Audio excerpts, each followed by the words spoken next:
Telugu super ஸ்டார்கள்ல ஒருத்தரான அல்லு அர்ஜுன் நம்ம எல்லாருக்குமே தெரியும். செம டான்சரு, எப்பவுமே ஜாலியாக இருப்பார். தமிழ்நாட்டில் சிம்பு எப்படியோ அந்த மாதிரி அந்த ஊரில் அவர். அப்படிப்பட்ட நடிகன் எப்பவுமே கேஷுவலாக ஆடியோ லான்ச் ஃபங்க்ஷன் ஈவெண்ட்லலாம் நார்மலாக நல்லா சிரிப்பார்.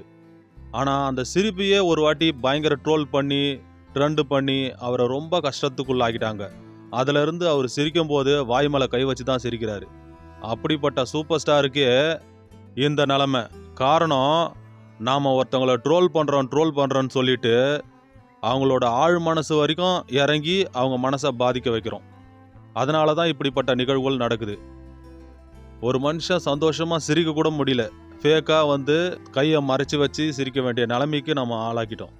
ஒருத்தவங்க தப்பு பண்ணுறாங்கன்னா அந்த தப்பை நாம் தட்டி கேட்கலாம், விமர்சனம் பண்ணலாம், கருத்துக்கள் சொல்லலாம். ஆனால் எது பண்ணாலும் நான் கலாய்ப்பேன், கிண்டல் பண்ணுவேன், நக்கல் அடிப்பேன்னு சொன்னால் அது எந்த விதத்தில் நியாயம்?